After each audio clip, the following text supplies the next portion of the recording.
Good morning to all my friends and viewers and small YouTuber.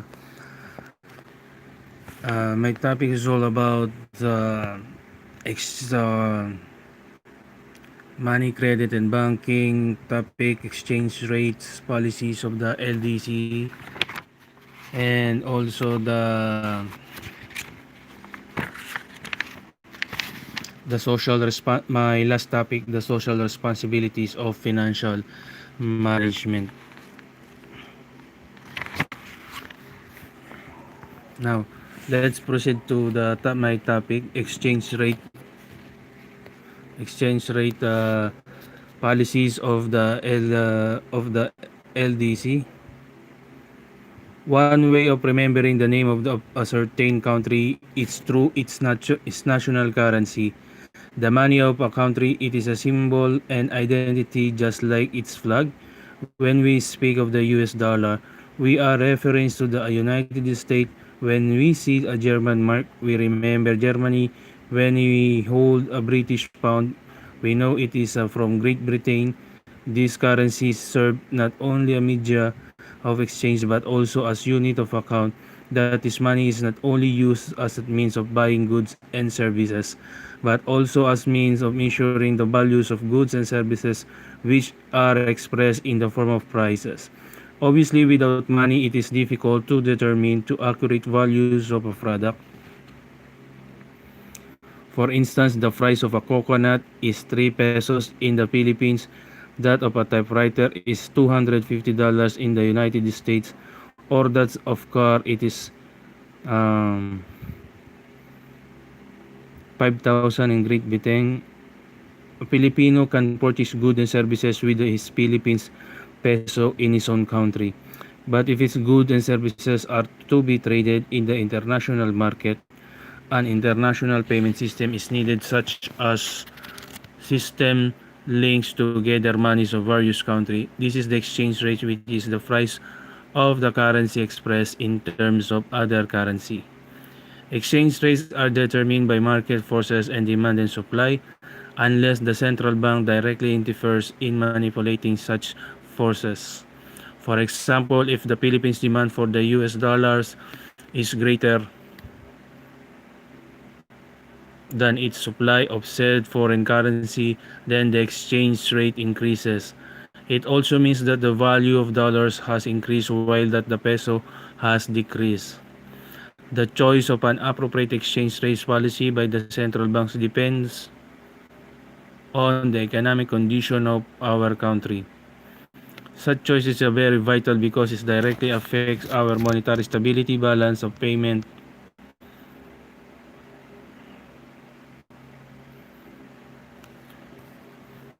position, and economic development. Change rate policy in our country has been product of IMF recommendation. In this chapter, topics like determinants of exchange rates policy, foreign exchange market, black market, the channeling of foreign exchange inflow, the pros and cons of flexible exchange rates and fixed exchange rates policy of the less developed countries, together with the Philippines and other related topics, are treated in the basic uh,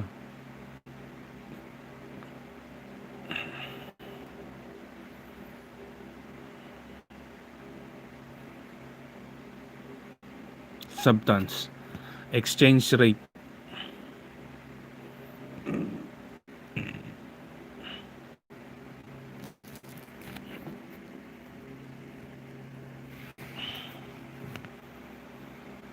A foreign exchange rate is the price of a foreign money relative to the local money. For example, the price of $1 is 26 pesos. In other words, it requires 26 units of our peso to buy a 1 unit of a US dollar. We are under floating or flexible exchange rate system. Under the system, the price of the dollars relative to the peso is determined by the free market forces of demand and supply. Thus, exchange rate be forces of demand and supply. Thus, exchange rate between the dollar and the peso fluctuates either up to between the dollar and the peso, fluctuates either up to between the dollar and the peso, down in case the price of the dollar increases, let's say 28 pesos. The dollar has appreciated and the peso has depreciated. Depression is also known as currency devaluation.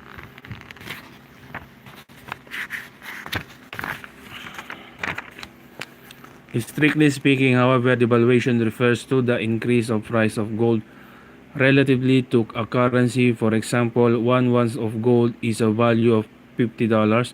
Supposing it has increased to $500, this means the value of the US dollars has decreased 10 times.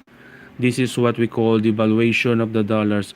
So we when say peso devaluations against the US dollar, we are referring to the depressions of our peso relative to the dollar. An exchange rate can be overvalue or undervalue. The value of a US dollar against our peso is determined by the demand for any supply of dollars, granting that the real market value of a dollar is 30 pesos. If the official rate of the central bank is 26 pesos, then our peso is overvalued. In case the official exchange rate is 35 pesos, then our peso is undervalued. Overvalued because it requires only 26 and not 30 pesos to buy a dollar. Undervalued because it requires 35 pesos and not 30 to buy a dollar. The valuation of currency have direct influences on the balance of payments position of nation. It is cheaper to buy goods and services from the country with under currency than from the country with overvalue currency. For example, if the exchange rate is 30 pesos to $1, residents of the United States together with those with US dollar are encouraged to purchase goods and services in the Philippines because it is much cheaper than when the exchange rate is 10 pesos to $1. It means their purchasing power has increased 3 times, but in the case of the Philippines, it means higher prices for US products and services. In theory, such situation increases export and decreases imports, which result to favorable balance of payments position. On the other hand, overvalue currency discourage export and encourage import, which leads to balance of payments deficits. Their overvalue currency should be depreciated while the undervalue currency should be appreciated. This is done through the central bank of a country or through the IMF in the case of the floating exchange rate, which is determined by the interaction between demand for and supply of foreign exchange. It automatically moves towards the equilibrium point. Determinants of exchange rates. A foreign exchange rate is a price. In the case of the US dollar, it is the price of dollar in terms of peso without government restriction or regulation on the buy and sales of dollars. The price of the dollar is determined by the market forces such as number 1, relative income changes. Any increase in the purchasing power of the Filipino tends to increase imports of US products and services. This means that demand for the US dollar also increases. As a result, the price of the dollar rises and the value of our peso falls. Conversely, an increase in the purchasing power or income of the American people tends to increase imports of the Philippine goods and services. Such situation increases the value of the peso against the US dollar. The rise and fall in the exchange rate is due to the law of supply and demand. Whenever demand is greater than supply, price increases, and if it is supply which is greater than demand, the price decreases. Anything which is abundant and there is a little demand for it's very cheap. This is applies to a foreign exchange.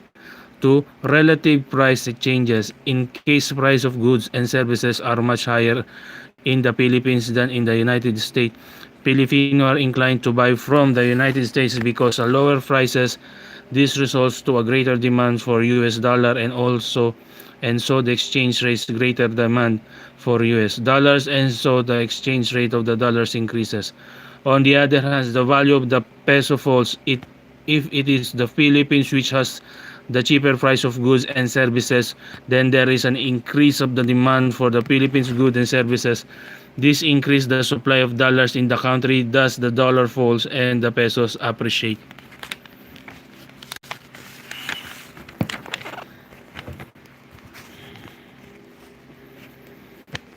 Number 3. Relative interest rates. Supposing interest rates are higher in the Philippines than in the United States, this reduces Filipino investment in the United States while the American increase their investment in the Philippines. This results to the decline in the demand for an increase in the supply of dollars, so the exchange rate for the dollars falls. A reverse situation has an opposite effects on the US dollar. Number 4. Other factor without import restriction and foreign exchange control, there are other factor which tends to increase our demand for goods and services from the United States and Western Europe countries like England, France, and West Germany. One factor is our colonial mentality.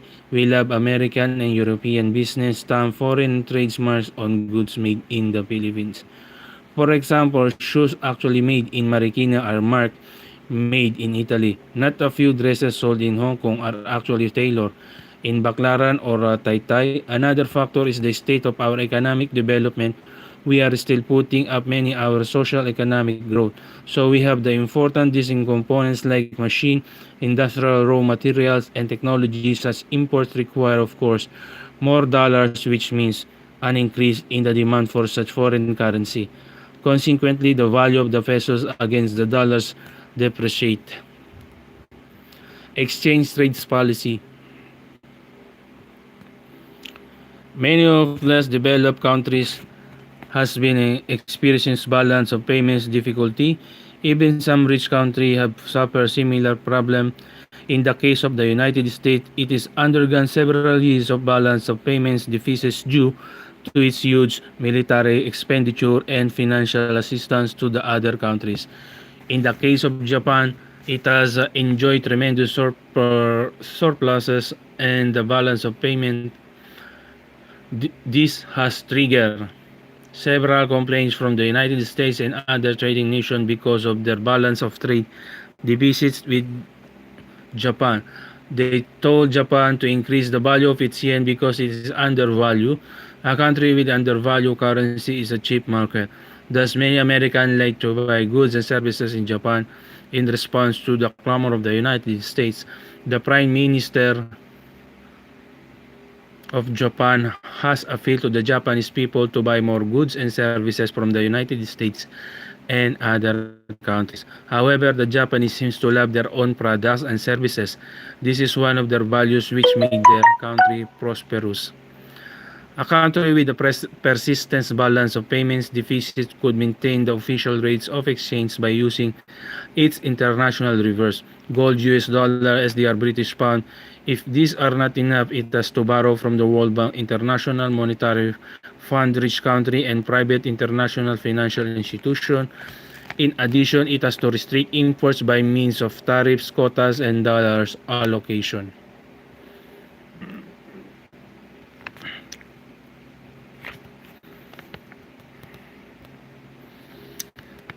A deficit country may eliminate its balance of payments problem by adopting any of the following exchange rates policy.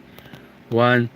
Peg exchange rates. The price of a foreign currency like the US dollar is fixed by monetary authority or central bank. In the past, we had a peg or fixed exchange rates. The exchange rate then was 2 pesos to $1 under this kinds of exchange rate policy. The central bank is preferred to defend the fixed price of the dollar, which was 2 pesos. The central bank can do this by increasing the supply of dollars too much, the increases in demand for the dollars. On the other hand, if the demand for the US dollars decrease, the central bank buys dollars to company to compensate the fall in demand for dollars. In short, the central bank equates the demand for the supply of the US dollars in order to maintain the equilibrium price of 2 pesos for a dollar. This is possible if the central bank has sufficient US dollar in buying and selling such foreign currency.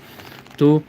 Free floating or flexible exchange rates. The price of a foreign currency such as the US dollar is determined by the free interplay between the forces of demand and supply.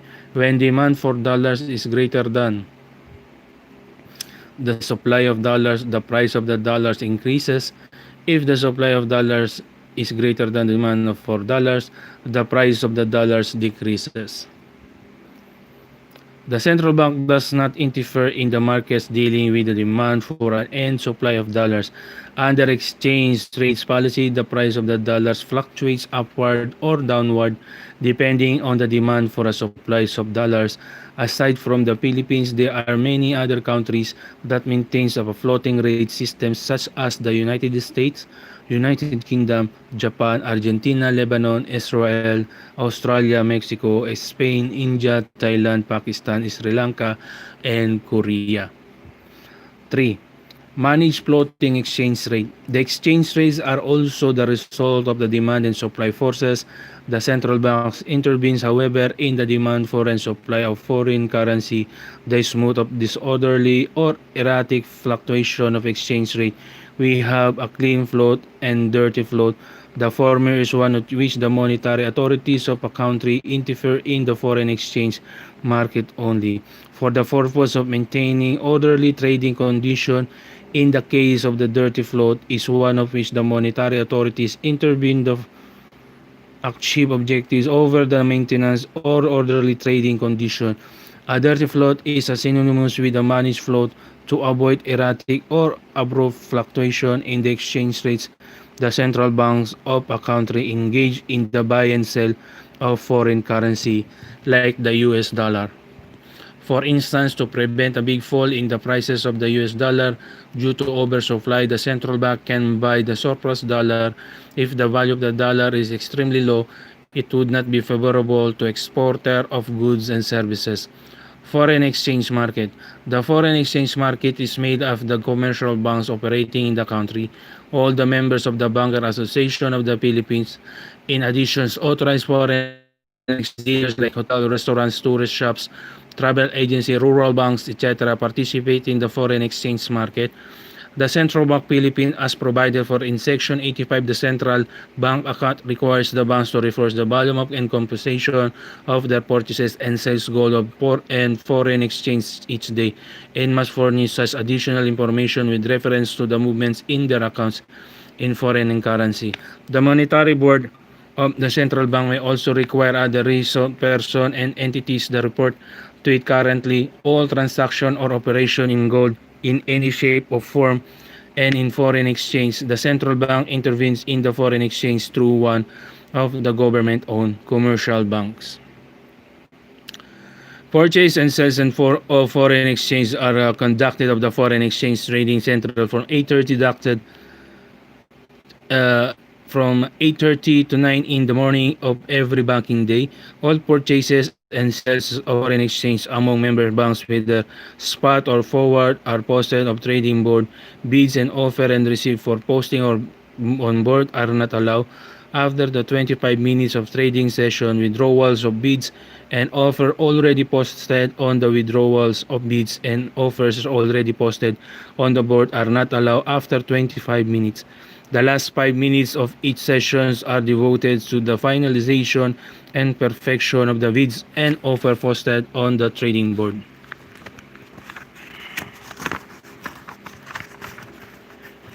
Black market.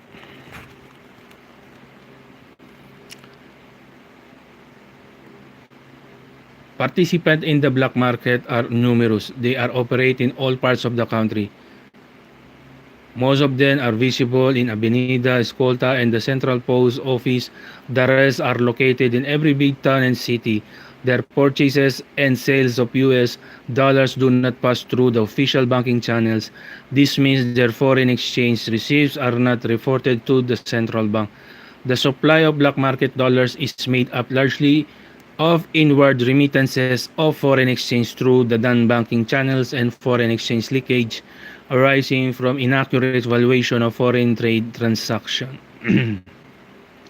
On the other hand, the demand for black markets dollars is created mainly by importers of goods and services in volumes and amounts exceeding those allowed by the central bank's regulation and by outgoing travelers who take foreign exchange out of the country in excess of the amount allowed by unauthorized importations of residents. The black market for US dollars in a fairly large market estimate plus the volume of black market transaction at around $500,000 a day. For as long as there are foreign exchange control, there will always be a dollar black market. This is because the general public, such as the importers, speculators, smugglers, or ordinary individuals who needs a few more dollars for travel purposes beyond what the Central Bank of the Philippines will sell them. We have to get their dollars someplace, and that inevitably in the market. The Binondo Central Bank. In early 94, at the height of the speculative attitude of the peso, the Presidential Anti-Dollar Salting Task Force formed the Task Force Luntian, popularly known as the Binondo Central Bank, in view of the political and economic uncertainties. The black market's rate at the time reached 27 pesos per dollar when the official rate was 14 pesos. The Chinese syndicate has full and unhampered control of the black market for US dollar. Such a group manipulated the exchange rate by as much 1 peso a day. There was no doubt that the peso headed towards downward spiral to $30-40. This situation would cause numerous damage to the economy due to hyperinflation and great suffering to the poor masses. With the organization of the Task Force Luntians, the difference between the official exchange rate and the black market's rates are gradually narrow, despite political and economic reverse speculation on the rising value of the dollars were eventually eliminated. Thus, the value of the peso has become stable.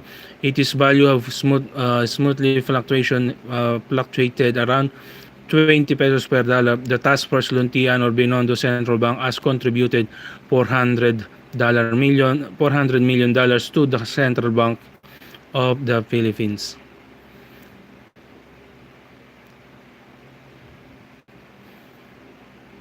During its 2 years existence, more important, it has stabilized the peso and thus prevented a runaway inflation. Organization and operation.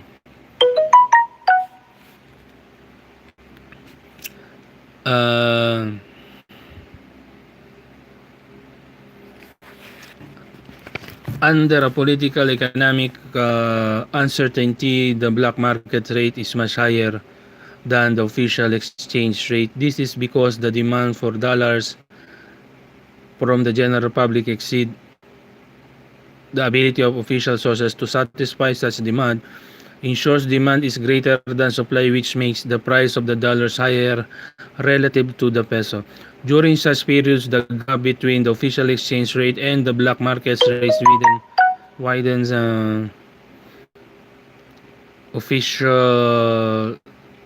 This is a situation where the monetary authorities can hardly control. Evidently, those who have the dollars will not sell into the central bank because the black market rate is much higher. So the position of the central bank deteriorates to a point where it's helpless to defend the official foreign exchange rate. This leads the chaotic spiral of the peso. The government developed a scheme to deal effectively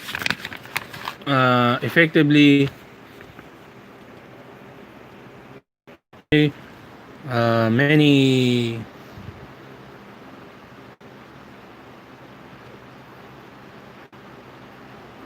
others would crop up. Besides, the disappearance of the black marketers would cut down supply of dollars, and this would increase further the price of the dollars. Hence, the Binondo Central Bank was organized with the full knowledge and authority of former President Marcos. The IMF was also informed about the objectives and operation of the Binondo Central Bank. Here are the vital facts about the organization and operation of the Information Bank in Binondo as presented by Roberto Ongping, former finance minister under the Marcos regime. Number 1. The Operation Task Luntian was organized in early 94 by former Minister Roberto Ongping upon instruction of the then President Marcos. Number 2. Initially, the biggest and best-known Chinese black marketers had been rounded up by NISA. They were told that it was the intention of the government to organize a currency stabilization program. Excuse me.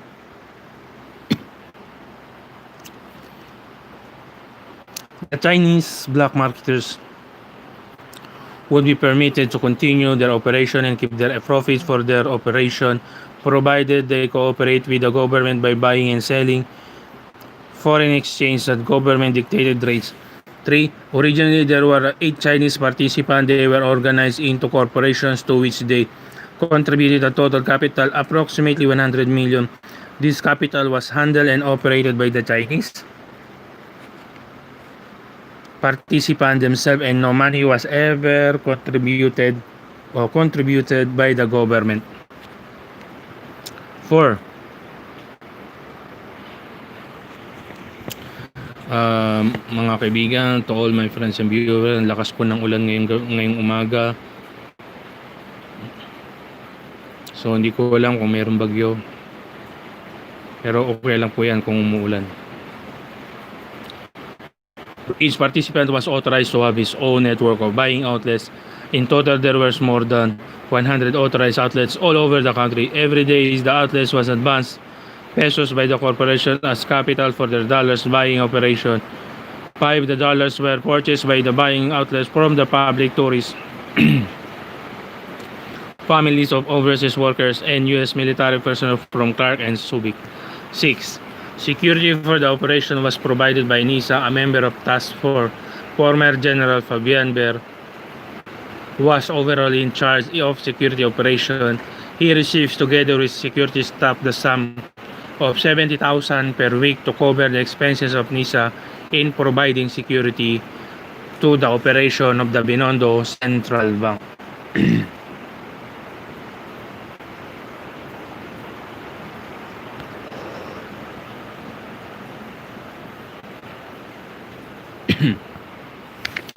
Number 7, under NISA authority, the dollars were airshipped daily to Hong Kong through PAL commercial flights or the Air Mindanao Learjet.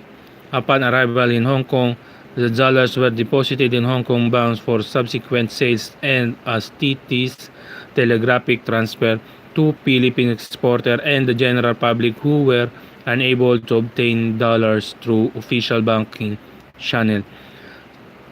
TT means telegraphic transfer. Number 8. Selling operations were conducted in the Yuchenko building in Binondo. Buyers of TTs went to the selling office with their pesos or pesos managers checks to purchase the dollar TTs, which were eventually deposited to their designated dollars account or paid per their instruction to the suppliers of their imports. Number 9. Excess the dollar which were not sold to the importers and the general public were sold to the central bank through the PASAR, Philippine Associated Smelting and Refining Corporation. Number 10. The Chinese participants were permitted to make as a spread of 20 centavos per dollar. In 2 years' time, they made approximately 200 million totals profit. 11. The government did not engage in actual buying and selling operations which were undertaken entirely by the Chinese participant. The government through the Task Force Luntian dictated the exchange rates and enforced overall discipline in the operation.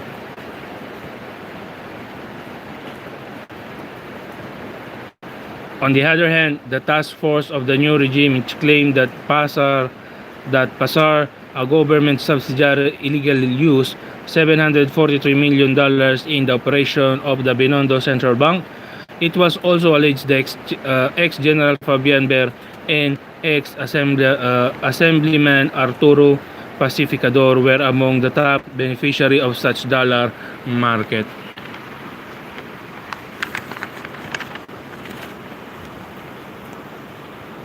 The choice of exchange rate policy. Countries have various economic conditions such variation serve as determinants in the choice of an appropriate exchange rates policy for particular country. It is not correct to say that peg exchange rate policy is better than the flexible floating rates policy or vice versa, because it depends the particular economic condition existing in a country. Here are the guidelines for evaluating the suitable of a peg exchange rate policy and the floating the rate policy. Number one, the source of disturbances. In case the economic disturbances came mainly from abroad, a flexible exchange rate may be used to insulate the local economy from the effects of such disturbances. If the economic disturbances are internal, this can be filtered abroad better through the fixed peg exchange rate system. For example, under flexible exchange rate policy, and excess aggregate demands create domestic inflation, but under the fixed exchange rate policy, some of this excess aggregate demand, government expenditure, household consumption, and business investment will spread abroad through the trade sector. 2. The degree of openness. An open economy is a country where a relatively large trade with other countries. It has a high propensity to import. Countries with open economies prefer the fixed exchange rate policy to minimize price fluctuation. Under a fixed exchange rate policy, a balance of payments deficit may be eliminated by domestic demand deflation. The extent of deflation that is necessary is inversely related to the size of the marginal propensity to import. However, countries with open economies under the fixed exchange rates, those whose primary product export are usually in US dollar or British pound, the downward fluctuation of such currency inevitably decrease their export earnings. This is a situation where the foreign currency is one of that is devalue. It has the opposite effects of local currency devaluation. For example, exchange rate for the US dollar from 20 to 10 pesos. This is favorable to importers if there are no imports control, but unfavorable to exporters because their exports earnings are reduced by 50%. The industrial countries may be devaluation to encourage export and discourage imports. In the case of Japan, its yen is undervalued currency. For this reason, many Americans prefer to buy goods and services in Japan. Their US dollar can buy more goods and services in Japan than in their own country. As a result, the United States has been suffering from huge trade deficit in its trade relation with Japan. The United States appealed to the Japanese government to appreciate their money so that Japanese products and services become dearer in terms of US dollars. This reduces American purchase of Japanese goods and services. Number 3, product diversification. A country with diversified economy in terms of its production, export, and imports is likely to experience less problem in its balance of payments because a decrease in earnings from certain export may be compensated by increased earning in other exports. Since such country does not suffer from balance of payments deficits, there is no need for adjustment. Hence, a flexible exchange rate is not needed. For the relative rate of inflation, for the trading countries with similar rates of inflation, a fixed exchange rate policy is more viable. If inflation rates are not similar, the adoption of flexible exchange rates system encouraged. 5. The level of international reserves. A country with sufficient international reserve has no problem in correcting its balance of trade deficit. It can use the international reserves to pay for deficit. Such situation does not require adjustment and therefore a fixed exchange rates policy is all that is needed. On the other hand, countries with low international reserves and those with little access to foreign loans, the flexible rates policy appears to be more appropriate.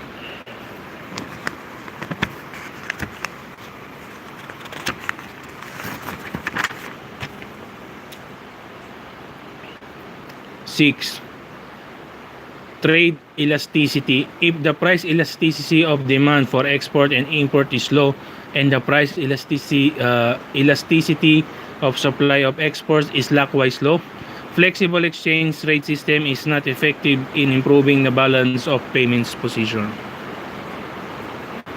Fear of LDCs about floating rates. The peg exchange rate system was established by the Bretton Woods Conference in 1944. However, in view of the growing inflation which increasing divergence in inflation rates among industrial countries, the peg exchange rate system was abandoned. The floating exchange rate system was adopted in early 1970. This has created fear among the less developed countries. Here are some of their negative attitudes towards the floating rates. Number one, business uncertainties. Due to fluctuation in exchange rates, investors and other businessmen cannot accurately estimate their cost of production and forecast their profits. Any change in exchange rates means automatic change in the price of goods and services. Most of the less developed countries have been experiencing balance of payments deficit because of the very nature of restriction being imposed by the industrial countries on the entry of products of the less developed countries in the world markets. Under the floating rate system, the currency of the less developed countries tends to participate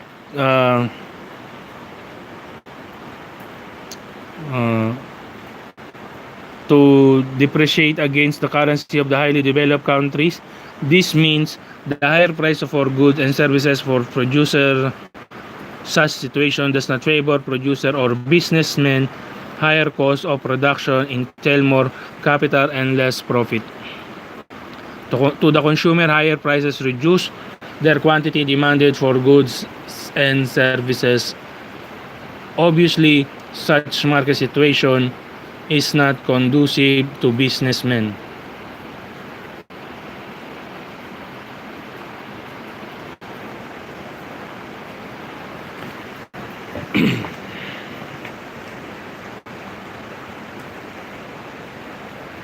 Number 2, additional fluctuation in commodity prices.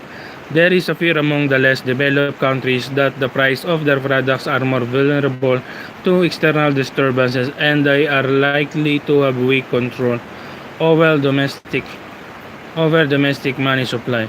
As experienced by the poor countries, the system of floating rates have devalued their currency. This means higher prices. Philippine experience with floating exchange. The value of our peso has started to float vis-a-vis the US dollar since February 21, 1970.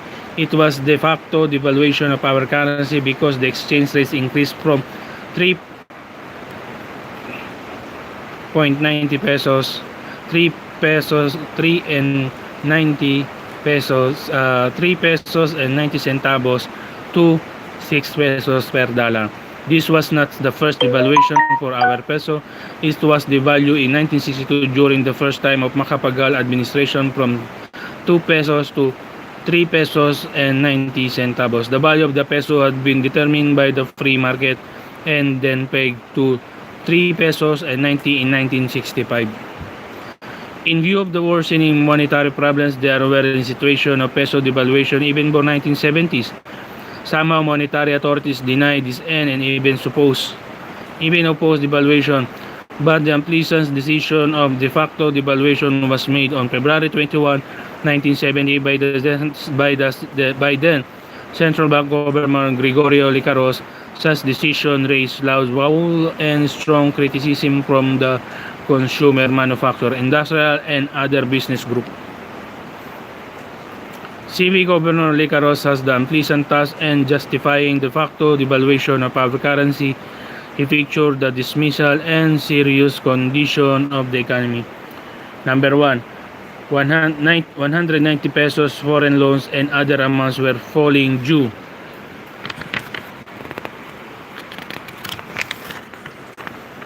Number 2, International Reserve Board drained only $126 million. 3, expert earning declined due to natural calamities and unfavorable world prices. Number 4, there was a need to sustain foreign exchange needs of vital industry. Surrender to IMF policy.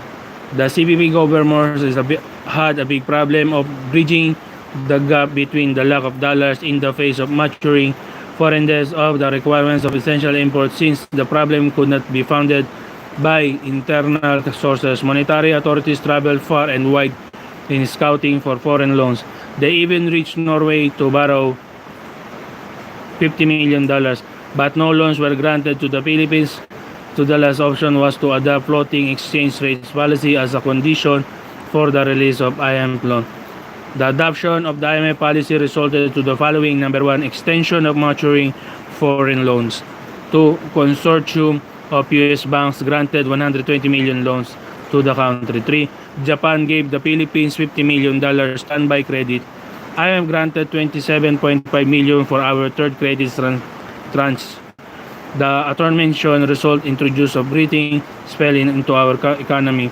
It was a shot in the arm of businessmen were able to import the raw materials of their factories.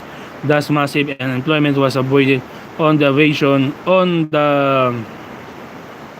other hand, the immediate impact of de facto devaluation on most sector of the economy was terrible. This floating rates policy by the central bank in compliance with IMF condition. Number 1, cost push inflation. The increased exchange rate from 3.90 to 3 pesos and 90 centavos to 6 pesos caused a 50% automatic increase in the prices of imports. Since most of our goods and services like rice, soap, medicine, poultry, and transportation have imported components, there were also sudden increase in their prices. But this was not the end. Employees and workers demand for higher wages due to higher cost of living. This again pushed upward prices. 2, automatic increase in foreign debts, then increase in exchange rate has likewise resulted to an automatic increase in our US dollar foreign debts by 50% in terms of peso. 3, decline in investment. The investment sector was the most hard hit. Due to uncertainties of the floating exchange rates, new projects had to be postponed. The plans, financing, and viability of other projects were examined. The investor could not make projection, particularly for a long-range investment. The exchange rate may rise abruptly, and this would impair the probability of investment. Businessmen were not sure of the returns of their investment. Alternative policy proposal. Not a few noted economists claimed that there were better alternatives than the adoption of the IMF floating exchange rate policy. They pointed out of the case Colombia in Latin America, said the country experienced more serious economic problem than the Philippines. Despite this, Colombia defied IMF imposition of devaluation. Instead of the country had adopted of the monetary policy and survived the crisis. Based on the Colombian experience, the following were proposed for the Philippines monetary problem. Number 1, they should foreign exchange control. Dollars had to be rationed out based on priorities. 2, imports had to be selective depending on the needs of the economy. 3, tight credit policy should be enforced to curb inflation. 4, sound fiscal policies such as reasonable government expenditure, efficient tax administration, and balanced budget should complement the monetary policy. 5, fixed exchange rate would be more appropriate to avoid speculation. Now, this is the end of my topic, money, credit, and banking exchange rate policy of the LDC. Now, let's go to our question for review and discussion. Question number 1. Define appreciation, depreciation, peg, exchange rate, and dirty flow. 2. When is money overvalue or undervalue? What is the effect of an undervalue currency in international trade? 3. Explain one determinant of exchange rate. 4. By means of a graph, illustrate how an exchange rate fluctuates through the interaction of demands and supply. 5. Explain the foreign exchange market. What is the black market? 6. Describe briefly the Binondo Central Bank. 7. Explain one criterion in the choice of an exchange rates policy. 8. What are the implications of floating rates? 9. Define cost push inflation. 10. Lastly, state one proposal for our monetary problem based on the experience of Colombia. This is the end of exchange rate policy of the LDC question for review and discussion. Now, this is the last topic I would like to discuss.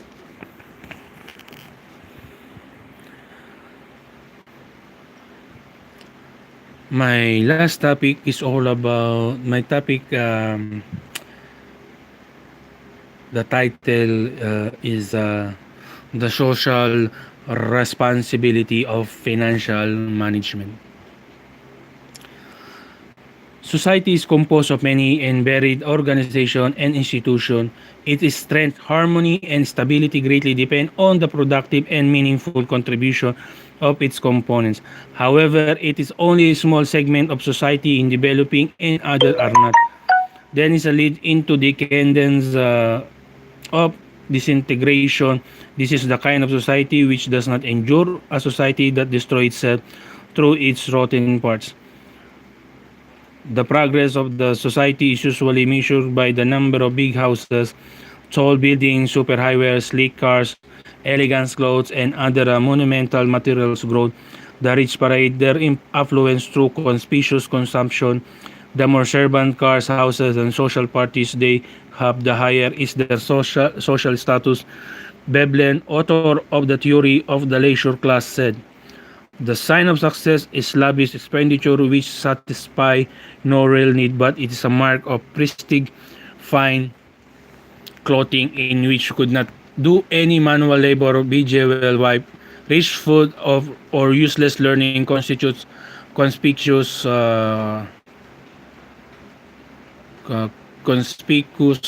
waste and conspicuous consumption which mark the man from whom everyone wishes to emulate.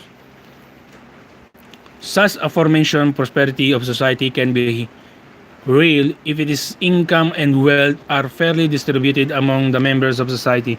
But is only very few are rich and the rest of extremely poor, then such society show only a cosmetic appearance of its fakes grow, and we have many of this dual society, one for the very rich and other for the poor. These are found mostly in underdeveloped countries in America, Latin, and Asia.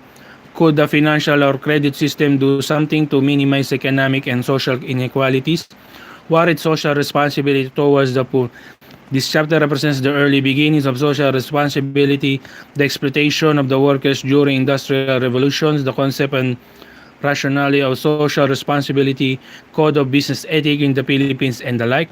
However, the principal message of this chapter is the social responsibilities of financial managers.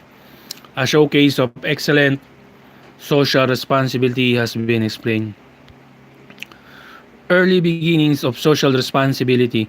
Economic activities during the ancient times were guided and controlled by religious the poor, justice, charity,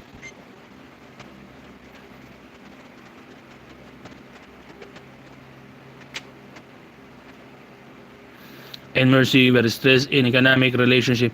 Cheating, extortion, and greed business were frowned upon by society. Excessive desire for wealth and income were discouraged. The use of money not as a medium of exchange but for usurious business was not desired. The Holy Scripture and codes of law commanded the traders and merchants to be honest and fair with their customer. Lords and masters were instructed to be merciful to their servants and slaves. Farmers were told not to harvest the corners of their fields for the poor to gather their food. Even during the time of ancient Greece, the Greeks philosophers tried to develop principles that regulates economic relationship. Plato looked down on the pursuit of wealth. He was against profit-seeking ventures. Likewise, Aristotle did not like the businessmen for their materialistic occupation. For instance, he disapproved the lending of money at interest. During the medieval times, the merchant and craft guilds were very active in community affairs. They were responsible in funding some of the most splendid churches and cathedrals in Europe and public roads and bridges. At this period, the church became very powerful. Most of the scholars and writers were churchmen. The most famous of them was Saint Thomas Aquinas, the concept of just wage and fair price dominated the economic doctrines. The church condemned the practice of usury. The lucrative trade of money lenders from the ancient times to the present has remained. They have always taken advantage of the miseries of the poor who have been desperate need for money. Society does not like them, but many poor people keep on searching for them. Even Jesus Christ lost his temper when he saw the money changers and other merchants inside the temple of Jerusalem. He overturned their tables and their benches of those selling doves. He angrily shouted of them, "My house will be called a house of prayer, but you are making it a den of robbers." The iron laws of wages. During the Industrial Revolution, which started in England in the latter part of 18th century, workers were exploited by their employers. They were forced to work up to 17 hours a day and they received very low wages. All people and children worked in factories in order to live, even just for an animal existence, or even lower. At the time, the prevailing policy was the doctrine of laissez-faire. This means hands-off policies in economic affairs. The government did not interfere in the policy and practices of the capitalists. It was absolutely free enterprise economy. The classical economists that then believed that free competition would promote the best interest of the individual businessman and consequently that of society. The result of laissez-faire were not favorable. The workers became extremely miserable due to the exploitation of their employees. The capitalists sold low equality products at very high prices. The passionate desire for reduced profit was then evil that the corrupted is the value of businessmen. The introduction of technology and machinery in England caused the collapse of the weaving industry in the rural areas. So people in the countryside moved industrial center to seek employment in factories. Such influx of jobless people created many economic and social problems. Since there was oversupply of labor, the capitalists had all the opportunities to abuse their workers. Moreover, the situation spawned the fast growth population. Thomas Malthus was greatly concerned about the dismissal futures of society. He convinced the idea of irons of wages as one of the measure of the check of the growth population. The rationale of the law, the iron law of wages provided bare subsistence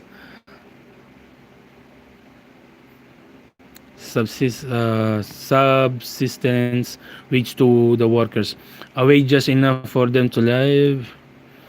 The reason for that was the workers would be forced to work longer and harder in order to be able to live. In the process, they would not have more time, inclination by pleasure or sex. By way of conclusion, the classical economists through the such wage system would control population through that such wage system would control population growth. On the other hand, if they were paid high wages, the workers would not work longer and harder. They had plenty of money of time for love and leisure. And this would increase faster productivity. The capitalists, however, took advantage of the theory their own interest. The theory of the iron law wages is of course not correct.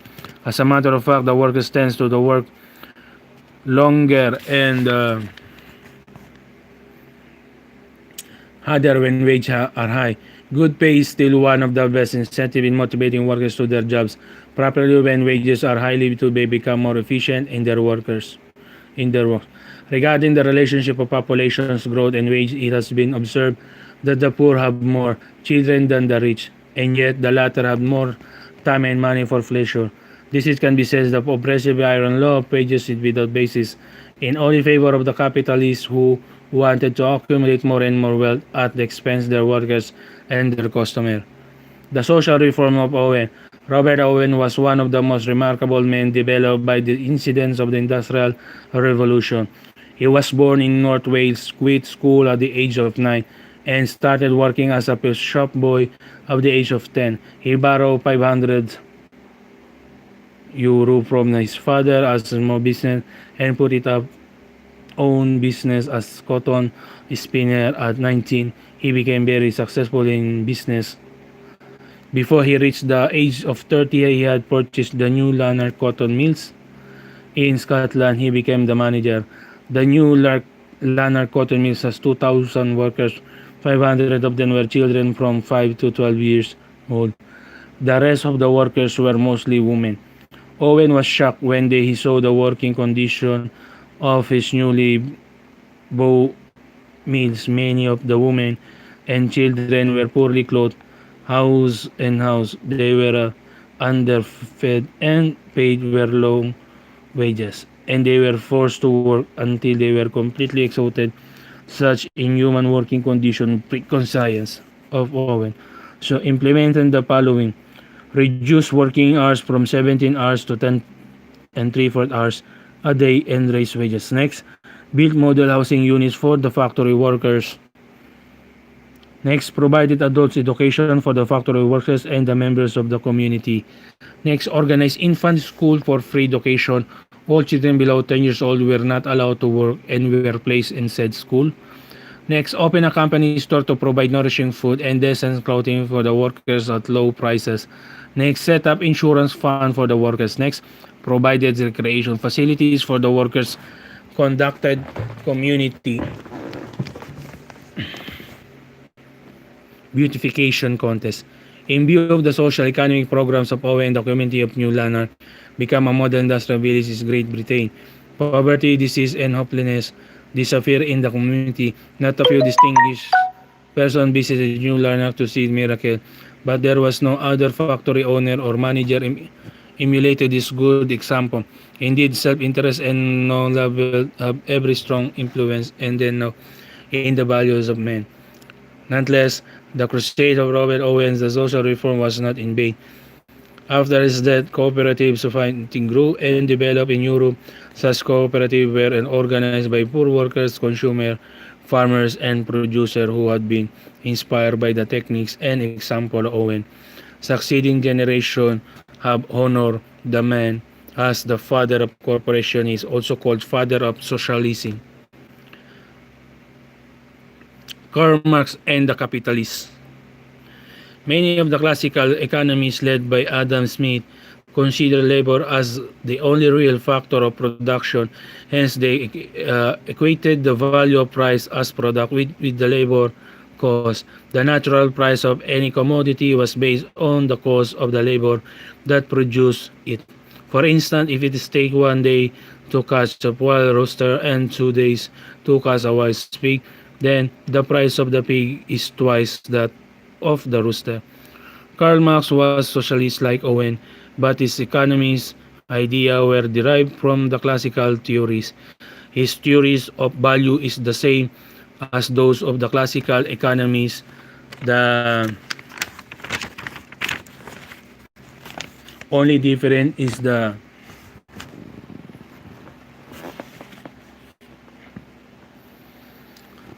labor must be socially necessary. This means the product must be useful to somebody. According to Karl Marx, the capitalist is not buying goods for use but for resale. Naturally, a capitalist does not sell goods at a price which is the same as his cost of production. He has make profit. Marx said the capitalist is therefore a recipient of surplus value. The natural or real value of a product is the cost of labor that produces the commodity. Any value which is excess of the labor value is the profit which goes to the capitalist. This is surplus value. Exploitation of the workers. Regarding the exploitation of the workers, Carl stated, was the employer has to pay the workers is only enough to keep the workers alive. What he collects from the consumer is the value of the labor put into the articles. The capital is in the process of accumulating wealth for himself, therefore robs and exploits the workers all 1952. Marx gave an example by assuming that the bare subsistence wage of the worker is equivalent to only 1/2 day. However, the workers work the whole day, but this wage is only equivalent to 1/2 day. Thus, the worker is underpaid or exploited. He also cited the introduction of a new machinery, thus the double of the output of the workers. In spite of this, capitalist does not double the wages of his workers, so he keeps the profit or surplus value for himself. Marx further claimed that the capital goods like machinery and buildings should be owned by the workers. He tried to justify his theory that such instruments production are part of labor, and therefore the capitalists have no rights to own them. Prediction of Karl Marx. Upon reaching the full development of capitalism, there will be more goods in market as a result of increasing productivity. Such markets situation where there is over supply of goods, decrease price. According to Marx, the only way for the capitalists to avoid bankruptcy or maintain their profits is to lower the wages of the workers and increase their working hours.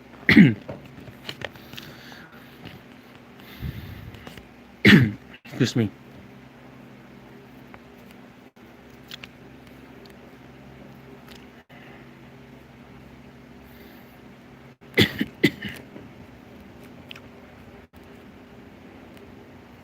He also explained that capitalism will eventually collapse in the near future because internal contradiction validating his theory. He says the better methods of production will saturate the markets with goods. As a result, production will be cut down, and this will create unemployment with growing misery of the workers. The struggle between the workers and the capitalists will be more serious. Marx induced the workers of all countries to unite. His predicted the victory of the workers and their subsequent control of the new social system. History has proven that the prediction of Karl Marx did not materialize. Labor unions have been organized to protect the rights of the workers. The capitalist countries are the most progressive societies. There has never been any socialist most aggressive society. There was never been a socialist revolution in highly industrialized country. In fact, communism has become more attractive in underdeveloped countries. At any rate, Karl Marx made substantial contributions to the body of social doctrines. Without his social theory, most likely capitalism and condition of the workers, industrial countries have not been improved. For this effort has been called the father of modern socialism. Present concept of social responsibility. In the past, business managers were only concerned in producing goods and services, which gave them being profits. They did not bother to think about the social implication of their business. For instance, they did not care about their air or water pollution that their factories contributes to the environment. However, at present there has been increasing demand for a social responsibility of business from the government and community. Business executives have their three responsibility. Business executives have three responsibility to their company, to their employees, and to their customer. For their company, the responsibility is to produce good profit for the stockholder. For their employees, their responsibility is to give them fair wage and favorable working atmosphere. And for the customer, their responsibility is to supply them goods and services which maximize their satisfaction at the most reasonable price. However, the concept of social responsibility is much broader. It much more than the interests of the stockholders, employees, and customer. The essence of social responsibility requires the business manager to evaluate their policy and operation with the contents of the whole social system. It is their responsibility to help society grow and not to contribute to its destruction. Prof. Kate Davis stated, when a man is a primary reference is himself, he may be counted upon for antisocial behavior whenever his values conflict with those of society. If his values are limited primarily to a certain group or organization, he tends to become a partisan acting for that group. But he thinks in terms of a whole system. He begins to build the societal values into his action even when they are for a certain organization. This is the essence of social responsibility. For the manager, it means realizing that the business system does not exist alone and that healthy business system with a sick society. The rationality of social responsibility. The best reason why a business manager should possess a sense of social responsibility is that it is the right thing to do. The human dignity of the employees has been respected. The welfare consumer has to be served. The economic viability of the business organization has to be promoted by the interests of the whole society, or more important, the business organization being vital part of society. has a greater responsibility for the development and progress of the latter.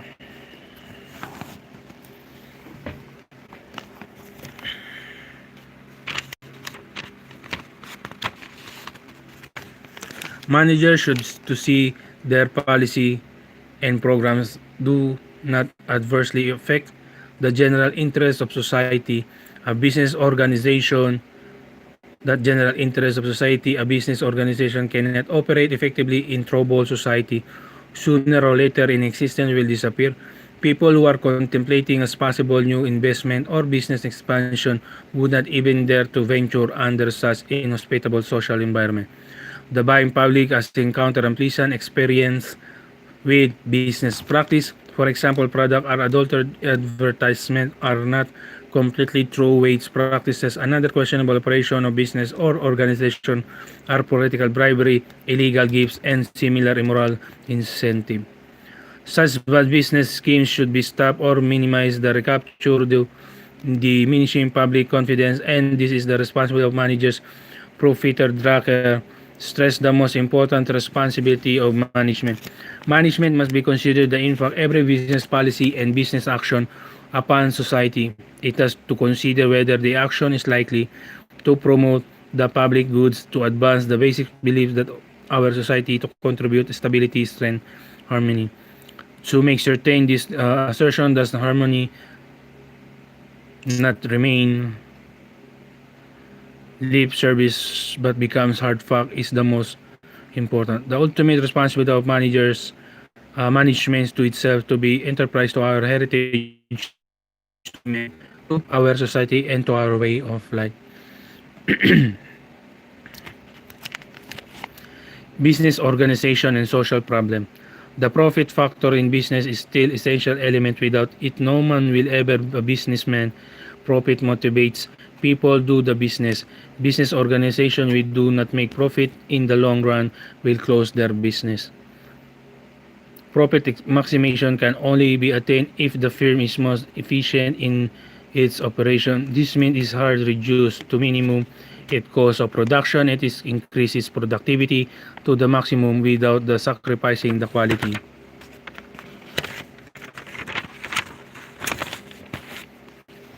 of its product. The impression that prices should be increased to maximize profit in misconception. If prices are higher, the quantity demanded decrease. All other things being equal, this is the law of demand. Sales decline, and so with a profit, people tend to buy more goods of a lower price. Only firms with a lower unit cost are able to sell their product at a lower price, and they make profit because they can sell more goods. On other hand, making profit is not good if it is obtained through exploitation of worker and cheating the customer. It is clear the efficient firm in one of the most good but reasonable profit. Precisely is its kind of business organization with best qualified to solve social problem in initiating social reform because of its large resources but human and financial. It has management expertise and money to get things done. For instance, the firm can play an active role into the community in such area as 1. Hiring and training disadvantaged person. 2. Contributing to education and the arts. 3. Urban renewal. 4. Improving the physical environment. 5. Removing discrimination against women, old people, and minority groups. And lastly, the marketing problem or low-income consumers. Financial institution and the poor. Financial institutions constitute a very strategic organ of society. Through loans of credit, they can increase to the level of investment, employment, production, incomes, saving, and consumption. All these economic variables greatly influence the development and growth of society with attractive monetary and credit policy, among other things. People are willing and able to invest more. Such instruction generates more employment and production. This means members of society will have more incomes for their consumption and savings. This will be expand business. There will be more producer who is stimulated to meet increasing demand for goods and services. As a result, economic activities are accelerated. A higher standard of living for the people follows. Financial institution play a vital role in the economic growth of the United States, Japan, Russia, and other progressive countries. It is very evident that the poor nation that relies only on financial resources cannot possibly release itself from the vicious circles of poverty. The poor countries remain poor because they do not have enough capital to finance their gigantic social and economics program. It is true that the rich country and their international financial institution have extended loans to the poor countries, but these are not enough even found to fund their most basic economic project. Besides, it has been alleged by the poor and third world countries that interest rates are very high and they are string attached. They claim that such credit arrangement favor more lenders than the borrowers. Some even cause the industrial countries and their international financial institution of granting mostly agricultural loans. This is to perpetuate to agricultural economies of the underdeveloped countries that they have no opportunity to change the role of mere suppliers of raw materials to the industrial countries. Such allegation of the poor countries is true reflect the insincerity and hypocrisy of the rich country. This shows that they have exploited the weakness and misery of the poor nation. One president of Africa said that the rich countries have become richer because of the poor countries. Another president is a very poor country in Asia stated that the resources of the poor nation are moving towards the rich nation, which is reverse. Social responsibility of financial manager. Financial management has a great responsibility of improving the quality of life in the poor, considering it is a very powerful influence.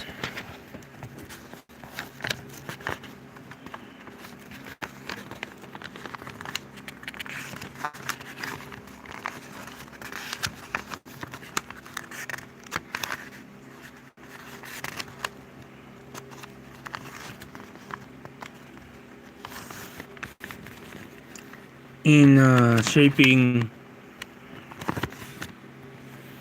the economic activities of society, the more reason why it should not evade from its social responsibility. Financial managers should equitably allocate credit resources among the members of society. A credit program which is more favorable to affluent members of society is certainly not a good program. It is devoid of social responsibility. Such program only widens the gap between the rich of the poor. Managers should therefore fashion as a credit scheme in which even the poorest member of society are qualified to borrow. Such social-oriented credit policy breeds for reaching effects on the social and economic lives of the poor. Since they constitute a large majority of our populations, the improvement of their condition considerably contributes to the stability and growth of our society. Financial managers have the responsibility to participate actively in the educational, cultural, social, and economic affairs of the community. With the resources, they are in the better position to implement social programs. Likewise, they can effectively contribute expert suggestions in their line of expression to political policymakers and administrators. In progressive society like those in the United States and Europe, even ordinary citizens are very active in the community affairs. They raise their congressmen and senators or even the president regarding national and local problems. They give their opinions and observation. Such practices provides the government administration primary data for planning and decision making. A paragon of social responsibility. To say that the San Dionisio Credit Cooperative in San Dionisio, Barrio Parañaque is an excellent model of a social responsibility may be a great surprise to many who did not know that the credit cooperative. How could Merit Credit Cooperative in a barrio be an excellent example of social responsibility? This is a valid doubt since most Filipino are not even aware that there were a few very successful credit cooperatives in the country. And one of the most successful credit cooperatives, not only in the Philippines but also in Asia, is the San Dionisio Credit Cooperative. It was organized in 1961 with only 28 members and 380 pesos capital. As present, it has more than 15,000 members, including special depositors, children, and total assets of about 75 million. Since organization in 1961, San Dionisio Credit Cooperative has granted to its member as an aggregate loan about 200 million pesos for productive and providential purposes. Under the new Cooperative Development Program of the government, a credit cooperative is a voluntary association of at least 15 persons having a common bond of interest for the purpose of generating capital from among themselves through a systematic and continuous saving program in order to grant loans each other reasonable rates of interest. Its major objectives are: number one, stimulate capital formation, mobilizing the small scattered resources of its member and developing the habits of thrift among its member, and two, to increase the income of purchasing power of its member. However, due to slow rate of the growth of cooperatives, capital requirement has been reduced to 2,000 and membership 2,000 pesos and memberships to 15. Development of people of community. The social objectives of San Dionisio Credit Cooperative are to develop people and community. The million of pesos that it has produced are not the most important of its achievements.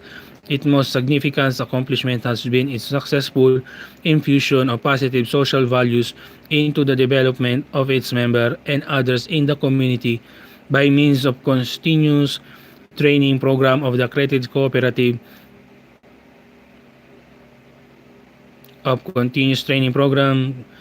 the habits, attitudes, and values of its members have improved. Such change transformed the members into more self-reliant and social-oriented and responsible individuals. The result of human resources development has been tremendous. In 1970, San Dionisio was chosen as the most outstanding regional Paksieto PACD SEATO TO village. It's become a model barrio because of the San Dionisio Credit Cooperative. The members of the cooperative perform very well there. Social responsibility to their own community. They are very active in all affairs of the community, be in cultural, educational, economic, political, social, and other worthy endeavors.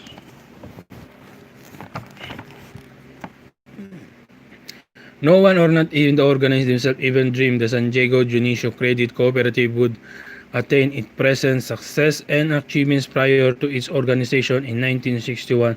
San Dionisio was infested with loan sharks. They victimized the poor fishermen, farmers, workers, and small merchants. This economic and social problem in the community caught the attention of a group of professionals. They decided to put up credit union through the assistance of some Jesuit priests. The objective of the credit union was to drive away unscrupulous money lenders.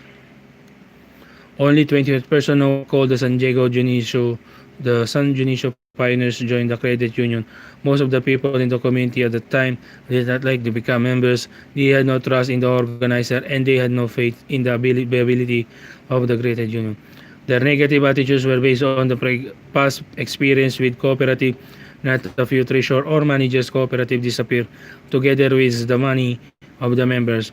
However, we have decreased that the San Dionisio Credit Cooperative was destined to become the friend of protector of the poor in the community.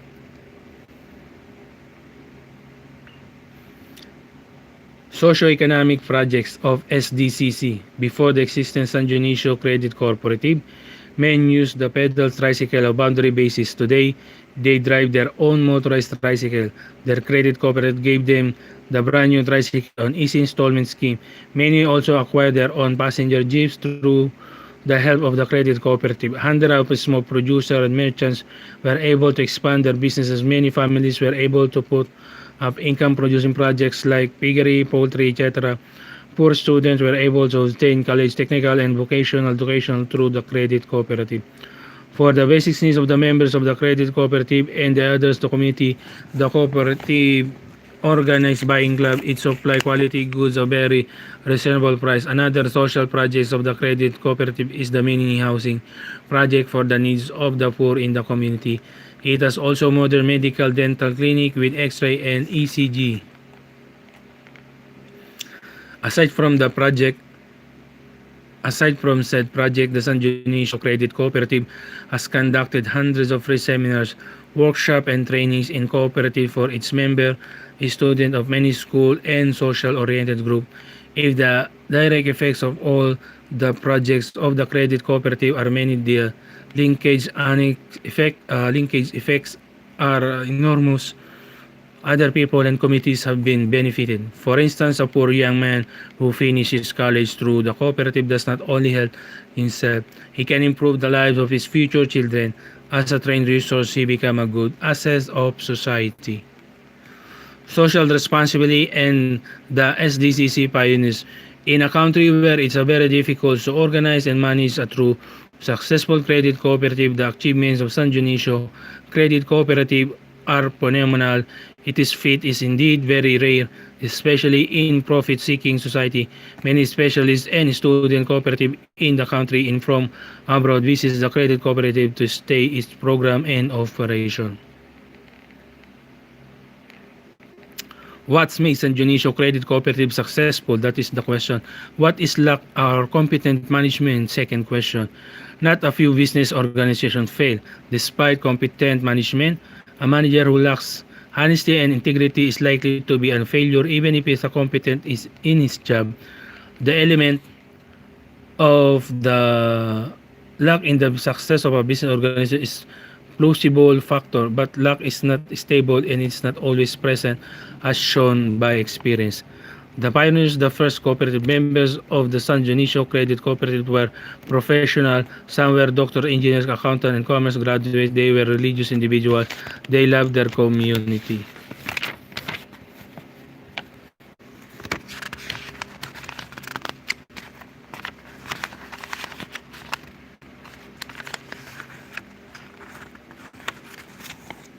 They loved the poor and they were not satisfied to remain in their present condition. Such attitude and values contributed much the success credit cooperative. Since the organization of the San Diego Credit Cooperative in 1961, the pioneer never received a single centavo for their voluntary service. Only the manager and the other employees get regular salaries which are comparable with those of progressive financial institution. Every night, the pioneer and other cooperative members discuss uh, the informally the problems of their community.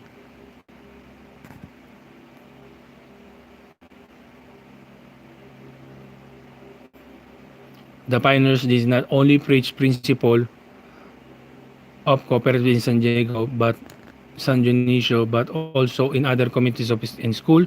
They always encourage their listener to transform their social responsibilities into realities.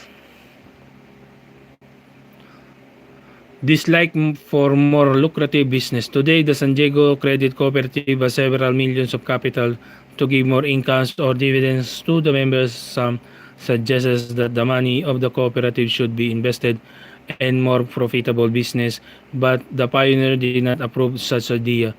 They claim that a cooperative is intended to combat the business of capitalism in they balance their money in the money market or the other business. They said they would only promote the evil forces and the capitalist society. To the pioneers, their prevents desire has been for to make their community as a better place to live, and they hope to accomplish this through the improvement to social responsibility of the members. If all the financial institutions are like the credit cooperative in San Diego, extreme poverty should have been minimized in many depressed regions of the Philippines. Nowadays, it's harder to find whose social values are similar to those of the pioneers of San Dionisio Credit Cooperative. Because of economic hardship, many people are becoming more practical and materialistic. Ours turning into rat race society, self-interest has become stronger than the group interest. However, the deep desire for change always exists. Men are inherent good deep inside the knowledge, silent and sincere wish to improve their lives through the more meaningful endeavor. It's only proper education, training, and economic opportunities that are most probably inadequate from them to stave off erosion on their social values. The novelist social responsibility in the center development is man.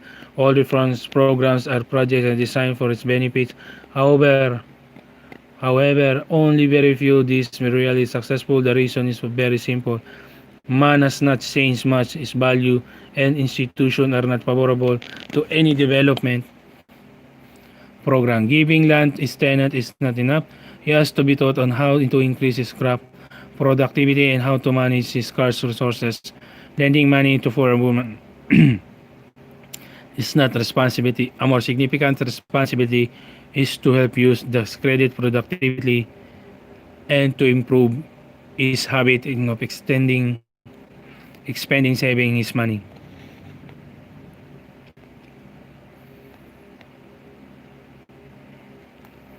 In the case of miserable man who always begged fish from his rich neighbor every time he was angry, he would have been destroyed if his rich neighbor gave him fish every time he approached him for help. The poor man would have to become parasite and useless human being. His life would have been a diseased society, but rich neighbor was not only merciful but also wise. He did not give his fish to his poor neighbor. Instead, he gave him fishing net and his poor neighbor. Instead, he gave him fishing net and taught him how to fish. This has made the poor man self-reliant and his human dignity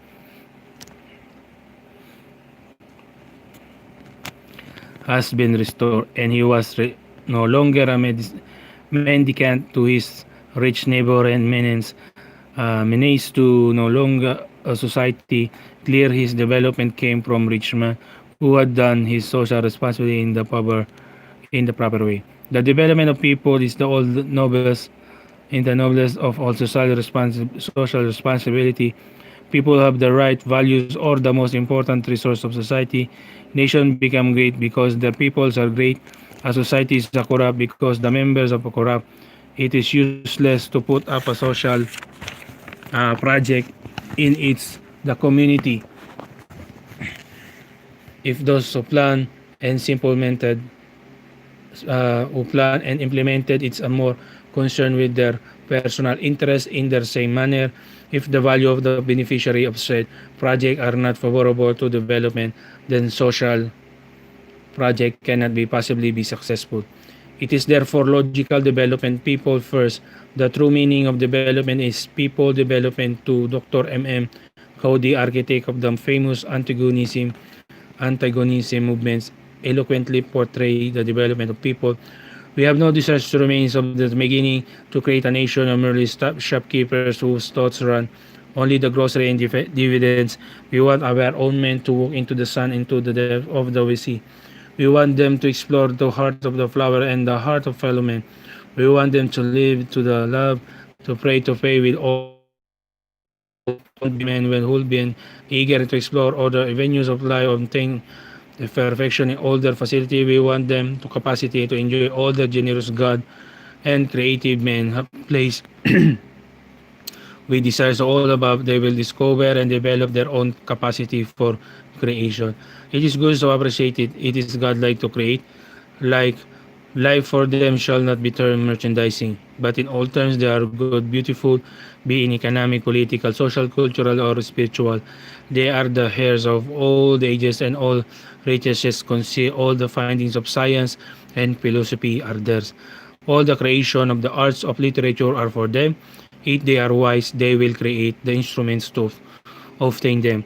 They will usher in the new day by attending to the blessing of the old.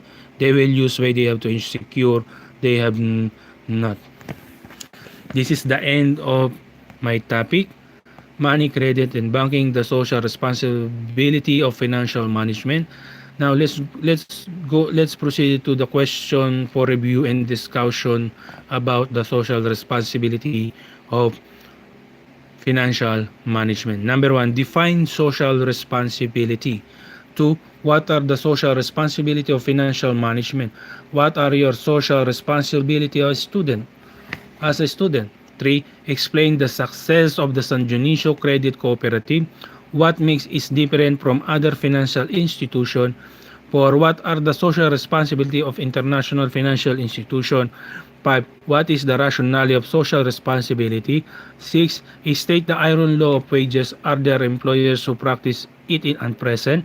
7. Give some of the programs of Owen. Do we have person at present who are like Owen? 8. Development of people is the best social responsibility to do and why? 9. Explain the social responsibility of high government, official, and big business executive. And lastly, 10. Explain in your own words the message of Dr. M. Cody. Now, this is the end of the questions of the social responsibility financial management question for review and discussion. That is 10 questions about the social responsibility of financial management.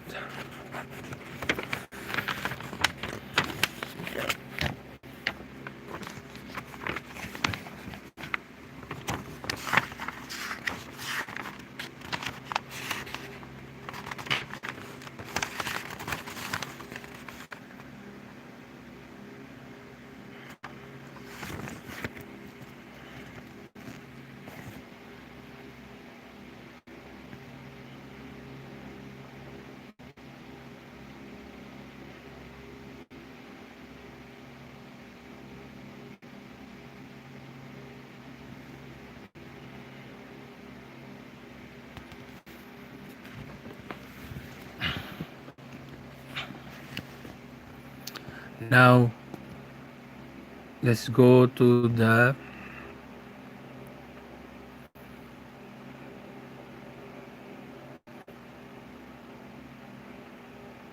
next topic. This is the annex, a code of ethics for business. A code of ethics for business. Philippine business over the years has increasingly felt the need for a code of ethics, the guide of this conduct of its business. This need has been expressed often by its leaders during convention and forum where discussion center around problem and issue affecting business and industry.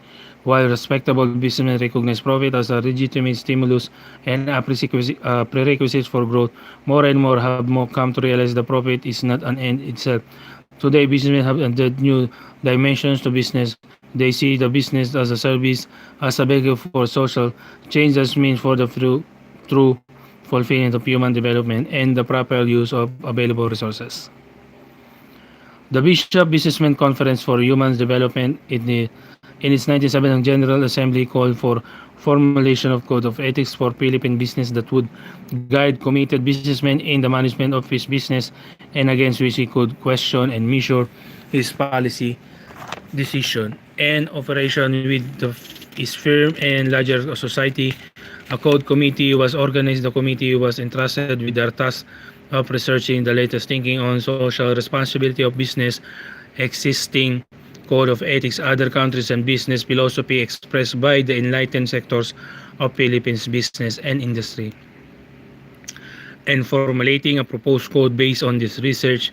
In structuring the code, the committee focused attention of 6 critical areas of business responsibility: employees, customers, suppliers, shareholder, and other providers of capital, local and national government, and social and society in general. A section was also developed dealing with principle for the professional manager. The initial draft of code was subjected to a series of consultation and workshop. Participating were a representative of numerous business enterprises from all sectors of the economy. Church leaders likewise took active part in the deliberation. The Code of Ethics was finally adopted by the Bishop Businessmen Conference. Preamble: This Code of Ethics has been formulated impelled by the belief that man has dignity that must be respected and that all the resources of the earth have been created for this growth and development. As here presented, this code is considered a major step in the ongoing changing process, understanding the growing role of business activity in the development of man, and such is open for their improvement.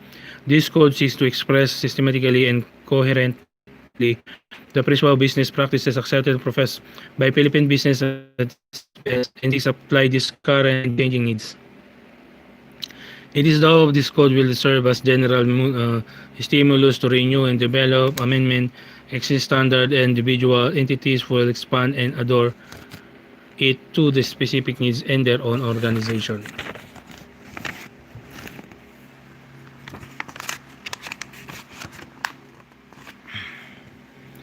It is general code intended to be influential rather than constructive. It is hoped the individual entities will consciously adopt and embrace a statement of principle, and having done so will be unwilling to incur the sanction and adverse public opinion through failure to live up to the code. Finally, it is a code for all people formulated on the premises that the modern manager must be strategies for human development, and the rationale of business is to build an enterprises oriented to the development of man. Okay, this is the end of uh, my discussion about money banking and credit. Um, to all my friends and viewers, kindly watch kindly watch my all videos about credit and banking, money, credit and banking, and also watch my video about the salesmanship. So guys, don't forget to subscribe, and don't forget to click like, don't forget put a comment, and lastly, don't forget click all bell. All right, thank you, God bless you all, and God bless you all, and more blessings to come, and more of power. Bye bye.